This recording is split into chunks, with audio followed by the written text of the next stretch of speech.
Dr. Raju. Here we are today to meet Dr. Raju Kucherlapati, the Paul C. Cabot Professor of Genetics at Harvard Medical School, the founder of KEW Group, Avino Pharmaceuticals, and Mermec. Can you tell us about precision medicine for a layman? I give you a little bit of background that would help.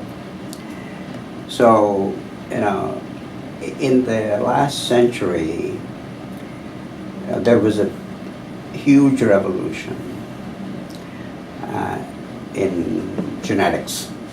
Mm-hmm. And that revolution is a recognition that genetics plays a very important role in virtually all aspects of human health and disease. And we could talk about examples of how to show that is true. And one of the classic types of studies that has been done was to study twins, right? So as you know, there are two types of twins: identical twins who have exactly the same genetic composition, and fraternal twins, and they're like, brothers or siblings. And of course, all of these twins, they will grow in the same environment, at home. So there is common environment. And now you ask a question, like if one member of the sib pair, right, develops a serious disease, such as obesity or diabetes, what's the probability that the second person of the twin pair also develops the same disease?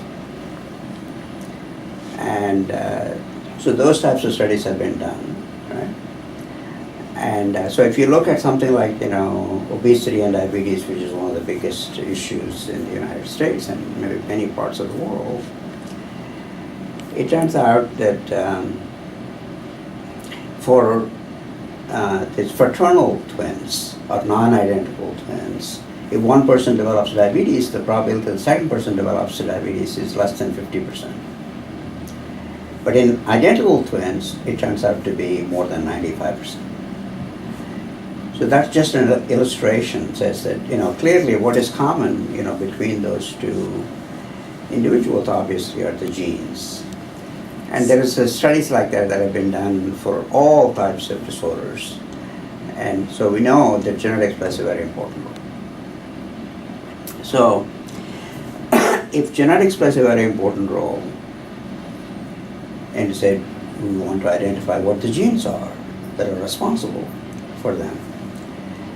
And before 1990s and 1980s, when people were involved in cloning disease genes, it was a very, very tedious process. A lot of people were involved in cloning disease genes and so on. And so there was an effort to try to first decide how to make this faster. So the idea that came up was that let us start a project to sequence the human genome. And if we sequence the human genome and we understand everything about the human genome, that would help us rapidly identify disease genes. So in the 1990, the US government started a program called the Human Genome Project.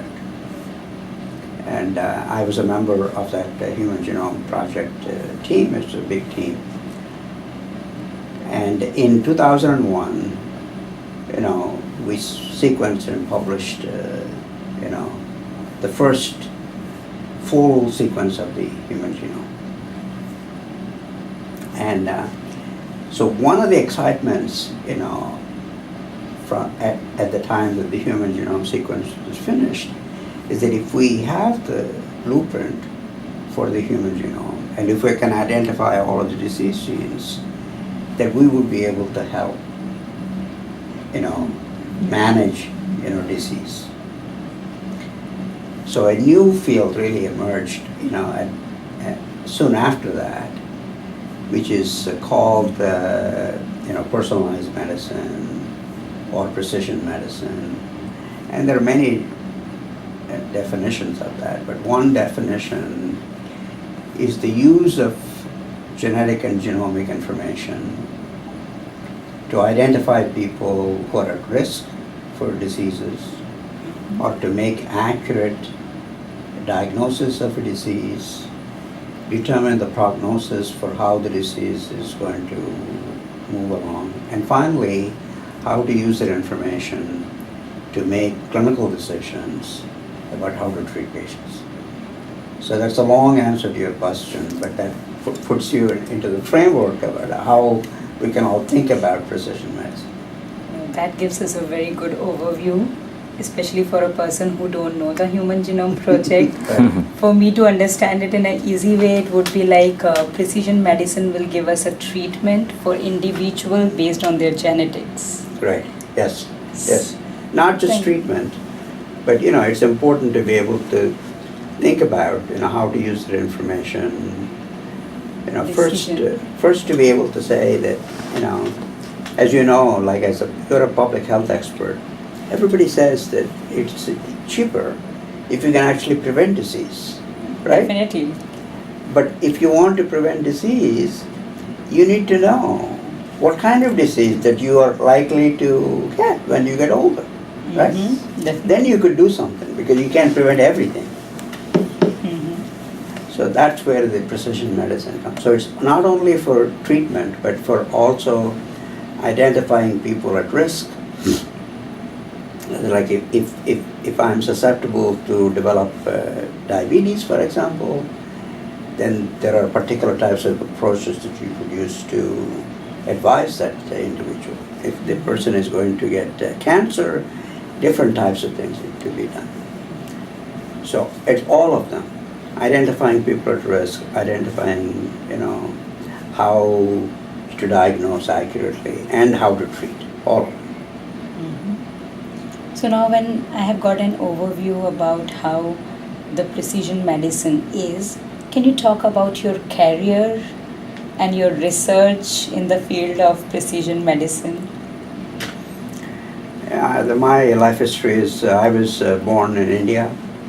I did my undergraduate work there, and soon after that I came to the United States to get my PhD. I went to University of Illinois to get my PhD degree, and then after that I went to Yale where I was a fellow and trained in human genetics when I was at Yale.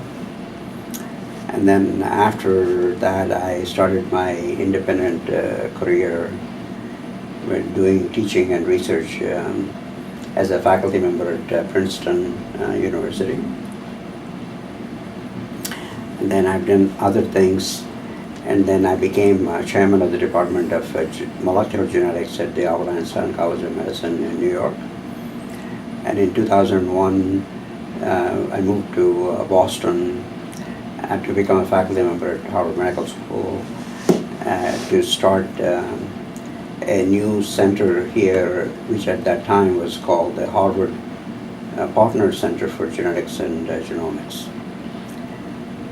So since I was trained in human genetics, I was always interested in human genetic disease or diseases where genetics plays a role.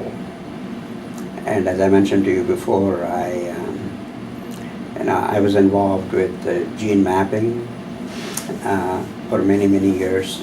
So that naturally led to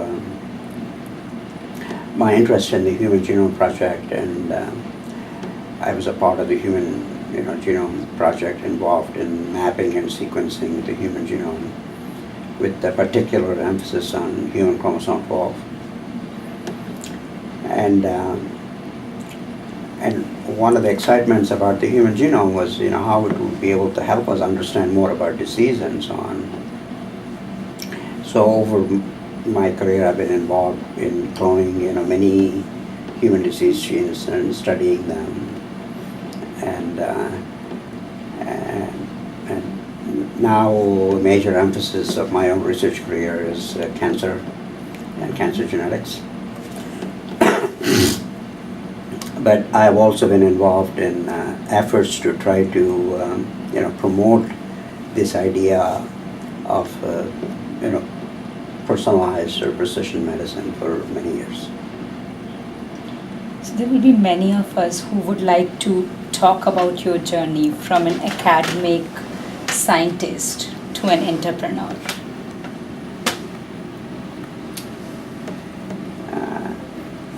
As you know, I think that scientific discoveries are very exciting when you're part of making important, scientific discoveries or publish, a lot of papers and so on.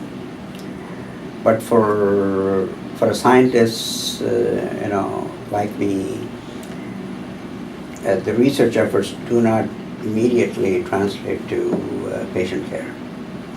And one way to accomplish that goal is to be part of enterprises that try to deal directly with the patients. So over the years, I have been involved with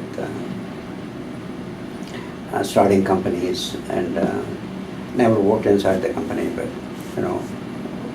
serving on the boards of companies and helped the companies build and also help them develop products that would have a meaningful effect on the lives of people around the world. So inspiring, because most of the scientists and most of the entrepreneurs, they always face the difficulty of how the money will come in to keep the things ongoing, and you had been very successful in doing that. So how do you see the precision medicine changing the face of healthcare in the next decade? Precision medicine, already has a huge amount of impact, right now, and it is going to have even greater amount of impact. I think, particular areas of medicine are being impacted right now. Like, for example, in cancer. And it turns out that our understanding about cancer has changed very dramatically. And we now recognize that, any particular cancer, which used to be based upon, the tissue of origin of the cancer, that is not what is really important. What's really important are the genetic changes that are present in the tumor. And so now, in all of the major cancer hospitals, here in the United States and elsewhere, it's becoming quite routine that the tumor DNA would be tested for the types of changes that it has, and treatment decisions are made based upon that information. So that's already transforming, the way that cancer is cared for. Similarly, childhood disorders, for example, and there are large numbers of, childhood disorders, and in many cases, parents, when they have a child that have something wrong with them, and it turns out in many cases, they go from one doctor to another and go through a process called diagnostic odyssey, going through many different doctors and healthcare providers to really find out what's wrong with their children. And it turns out in many instances now you could take the DNA from that child and sequence all of the genes, and in many instances you can actually find out what is the genetic basis for that. And that enables one to get an accurate diagnosis. And as you know, for certainly in any disorder, you need to have first an accurate diagnosis before you can really think about how to manage those patients. That's right. So that's a second area that has really huge amount of impact. And there are other sorts of areas, which are changing very, dramatically. So over the, next, I don't know how many years, 10 years or more, I think that the use of, genetic information will become much more routine in trying to identify, people at risk, as we talked about, and identifying, making diagnoses, and using that information to make, critical decisions about health. But it's also important to not only just to think about how important that all these technologies are, and how they can improve the quality of health, but it's also important to think about, how they would provide significant amount of value, for the society. And I think that there is an opportunity to do that. And now, when people like President Obama or Vice President Biden, really talk about precision medicine and how it could impact the lives, and that is true. And so there's really a lot of excitement here and around the world about the role that precision medicine can play in human health. Actually, our next question was about that. How do you see President Obama's moonshot mission to impact the precision medicine? I think, first, President Obama talked about, precision medicine first in 2015 during his State of the Union address. And that, speech, is heard by people all around the world. And they heard, President Obama talk about this, new area and how it could really impact health. And a lot of people, a lot of governments, were excited about the fact. Some of them are already have plans, to promote personalized medicine or precision medicine in their own countries. But I think initially when the president talked about that provided a catalysis for increased amount of efforts throughout the world. And the second thing that I talked about in this year's State of the Address, now he sort of moved it forward, and to be able to say, let us take a very important disease, in this case cancer, and try to say that we could, develop, a cure for cancer. And so the Moonshot program is not necessarily developing a cure, but to accelerate the progress that we're making in caring for cancer, and reduce the amount of time that it takes to do that from, let's say, 10 years to 5 years. So that's the goal of the Moonshot program. And there are already, many countries which have made similar sorts of decisions about trying to, care for their cancer patients and so on. And I think that all of those countries now use, this Moonshot program maybe as a template for how they can do, shape their own programs. Definitely. So it's similar, we can say, once at a time. It used to take 2 months to 3 months in getting the DNA sample and analyzed for them. Right. Now it's 2 to 3 days work to get them. So probably the Moonshot mission will do the same thing. It will accelerate every country to work towards the cancer treatments and basically getting the DNA analysis. I think they're talking about getting 1 million DNA sequences into the central repository, right? Right. Okay. So what are the difficulties in implementing precision medicine at a larger scale? So, first of all, I think that the precision medicine effort can be divided into two categories. One is a research-based effort, and that's the part that you're referring to, where there's an effort to try to develop a cohort of 1 million individuals, and we can't not necessarily be able to sequence all of those individuals today, but if we have that information, that we might consider doing, and so more develop a research effort. The second component is what we were talking about, which is actually using the principles of precision medicine to care for patients.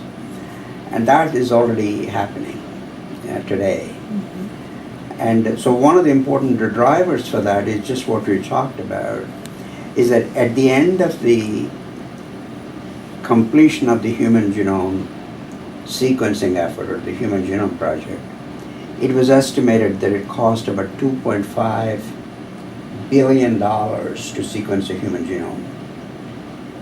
And as I mentioned to you, there was a whole group of people, and we worked for more than 10 years to be able to sequence one genome. Today, the cost of sequencing a genome is maybe estimated to be $1,000 or something like that. And like you said, it can be done in a day. So the cost of sequencing has really gone down, and that means that all of the associated costs of understanding the genetic composition of an individual, that cost is going down. But you asked the question, so what are the hurdles for them? So one of the important hurdles is who's going to pay for that, even if it is $1,000, right? Mm-hmm. And each of the individuals, cannot pay out of their own pocket for, whatever the amount is. Or, many of the insurance companies would consider that, paying whatever extra, this is all extra.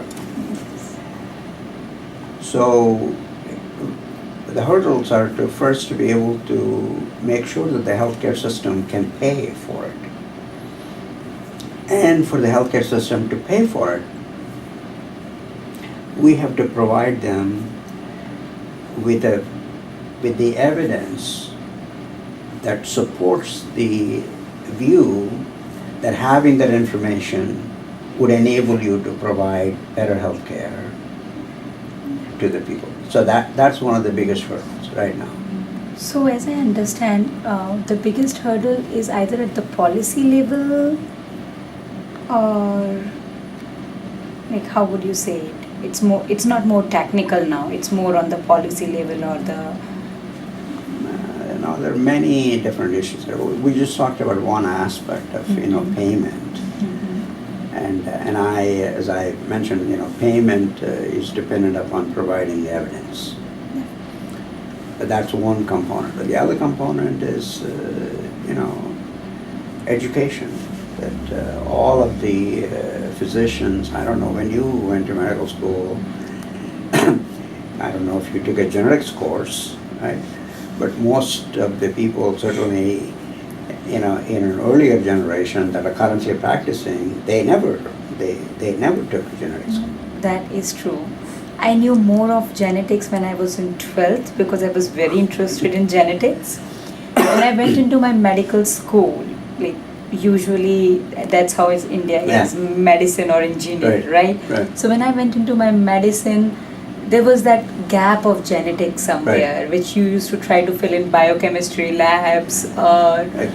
So I think it's still there, but now the biotechnology is taking over the field of genetics in that matter. But so all the physicians really need to understand what genetics is and how genetic information will be able to help them take care of their patients. Yes. And then all of the population, you and me, everybody in the population know the importance of this and say that, and if people demand something, then obviously that would have a greater amount of impact. And so all of these different things, so the questions about hurdles is complicated, but any time that you're really thinking about revolutionizing the way that medicine is practiced, then it's not something that's going to happen overnight.